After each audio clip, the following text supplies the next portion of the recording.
Hi everyone, Namaste, welcome और welcome back to my channel Colors of Life and welcome to another video. I hope आप सब ठीक होंगे. I am back again with another tuberculosis Q&A video.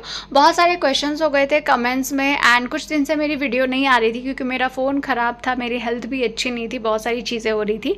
So now I will try to post regularly. तो आज का जो tuberculosis Q&A है वो start करते हैं. If you new here, hi, my name is Aarti. I make health related videos here, especially videos related to tuberculosis because I am a brain and spine TB survivor and I share videos on the basis of my experience. I am not a medical professional. So let's get started with the video.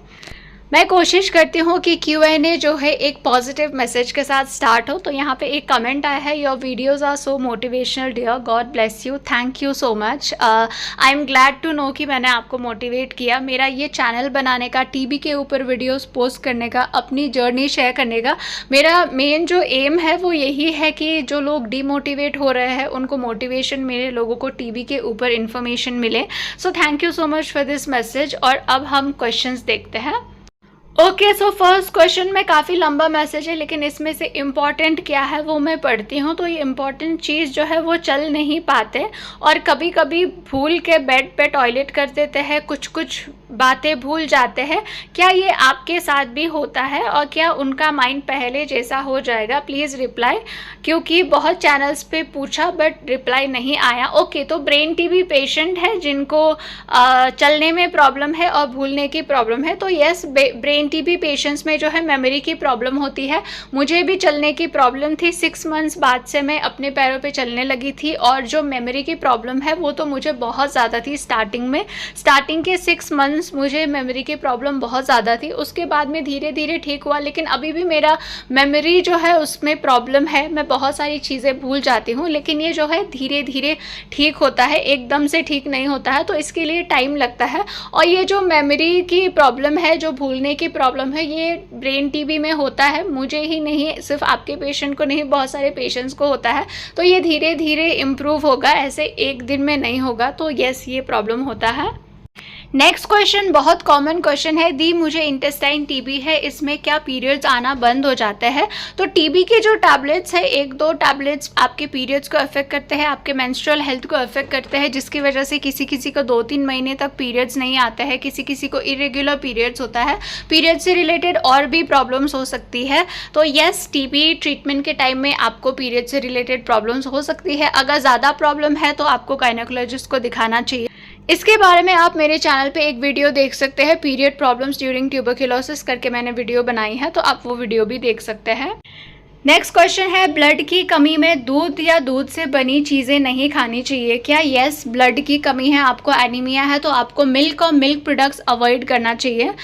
अगर आपके doctor ने completely avoid करने के लिए बोला है तो आप कम्प्लीटली अवॉइड करिए. अगर नहीं बोला है तो आप मिल्क और मिल्क प्रोडक्ट्स का जो इंटेक है वो कम करिए, मिल्क थोड़ा कम पीजिए. और आपको एनीमिया है, आपको ब्लड की कमी है, तो आपको आयरन रिच फूड खाना चाहिए. आपको पोमोग्रेनेट खाना चाहिए, अनार, आप अनार खा सकते हैं, अनार का जूस पी सकते हैं, बीटरूट का जूस पी सकते हैं, बीटरूट सैलेड में खा सकते हैं, बीटरूट का सूप पी सकते हैं, आप स्पिनच खा सकते हैं जो पालक होता है. तो आपको जो है इस टाइम पे आयरन रिच फूड ज़्यादा खाना है और मिल्क प्रोडक्ट्स जो है आपको कम खाना है या फिर आप कंप्लीटली अवॉइड भी कर सकते हैं. नेक्स्ट क्वेश्चन है, दी, मुझे स्पाइन टीबी है मगर मुझे ये जानना है कि दवाई खा के जो उल्टी हो जाए दोबारा दवाई खानी चाहिए. तो दवाई खा के उल्टी हो जाए तो दोबारा दवाई खानी चाहिए या नहीं खानी चाहिए? तो मुझे भी 6 मंथ्स कंटिन्यूसली वॉमिटिंग होता था. दवाई खाने के 15-20 मिनट बाद ही मुझे वॉमिटिंग होता था, लेकिन मैंने ऑब्जर्व किया कि मेरे वॉमिट में कभी भी दवाई का जो टैबलेट होता था वो नहीं निकलता था. और जब मैंने डॉक्टर से यही सवाल पूछा था कि क्या मुझे दवाई दोबारा खानी चाहिए, तो मेरे डॉक्टर ने मुझे बोला था कि आपको दोबारा खाने की ज़रूरत नहीं है, आप नेक्स्ट डोज खाइए.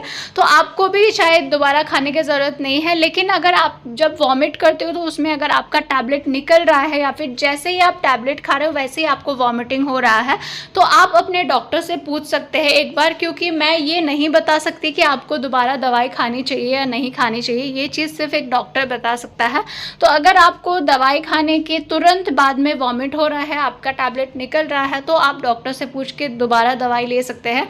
लेकिन अगर आपको दवाई खाने के 15-20 मिनट बाद वॉमिट हो रहा है तो आपको दोबारा दवाई लेने की ज़रूरत नहीं होती है.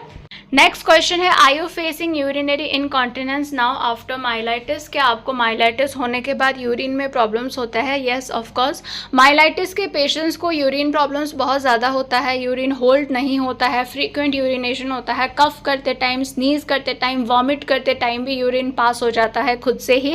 प्लस मुझे जो है 9 मंथ्स तक के लिए कैथेटर लगा हुआ था, जब मैं बेड रिडन थी तब मुझे कैथेटर लगा हुआ था। उसके बाद मुझे इतना ज़्यादा यूरिन प्रॉब्लम होने लगा था कि बिना कैथेटर के मैं यूरिन पास ही नहीं कर पाती थी, जिसकी वजह से 9 मंथ्स कैथेटर और 1 महीने जो है सेल्फ कैथेटराइजेशन किया था। तो उसके बाद में भी मुझे यूरिन में अभी तक 3 साल तक मुझे यूरिन में काफ़ी ज़्यादा प्रॉब्लम्स है, यूरिन होल्ड नहीं होता है, फ्रीक्वेंट यूरिनेशन होता है। तो यस, माइलाइटिस के बाद में मुझे यूरिन में काफ़ी प्रॉब्लम हुआ है। नेक्स्ट क्वेश्चन है, सिस्टर मेरे को 2 साल हो गए हैं, फिर अभी तक मैं चल नहीं रहा हूँ, मैं क्या करूँ, कुछ समझ नहीं आ रहा है, कुछ बताओ आप। अगर आप फिजियोथेरेपी नहीं ले रहे हैं तो आपको फिजियोथेरेपी लेनी चाहिए। अगर आप नहीं चल रहे हो तो फिजियोथेरेपी इस चीज़ में काफ़ी हेल्प करता है।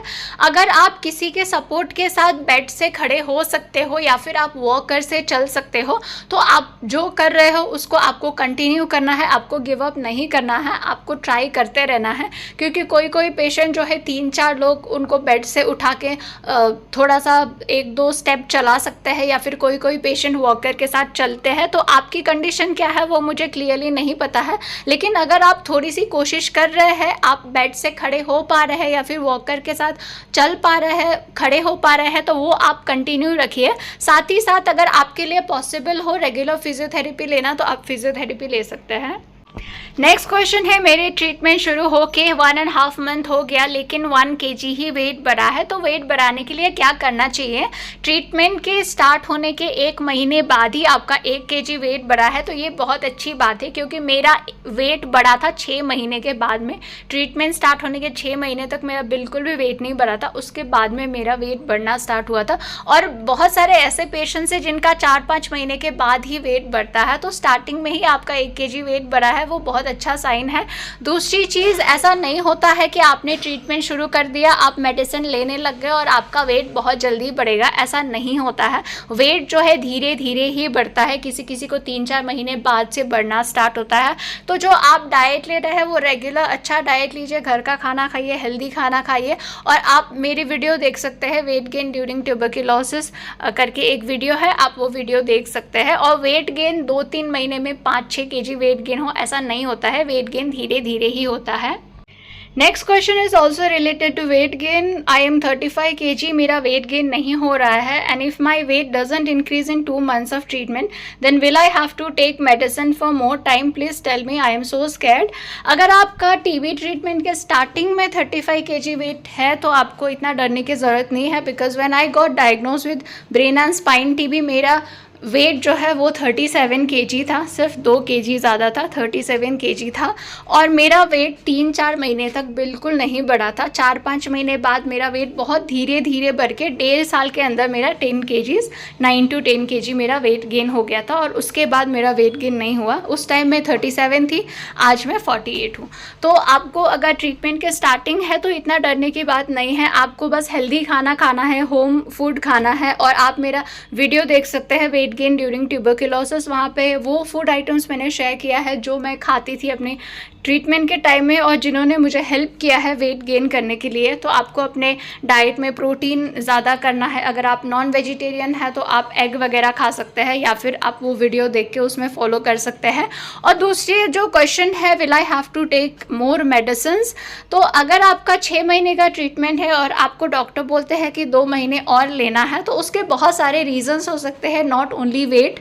तो अगर आपका वेट कम है तो आपको थोड़ा मेडिसिन का डोज कम रहता है। इन फ्यूचर अगर आपका वेट 5-6 kg बढ़ जाता है तो आपका मेडिसिन का डोज भी बढ़ जाता है। बट अगर आपको इन फ्यूचर अगर ज़्यादा मेडिसिन लेनी भी पड़ेगी तो उसके बहुत सारे रीज़न हो सकते हैं, सिर्फ वेट नहीं। तो अभी से इतना डरने की ज़रूरत नहीं है, आप फोकस करिए वेट गेन पे, आप वो वेट गेन वाला वीडियो देख सकते हैं।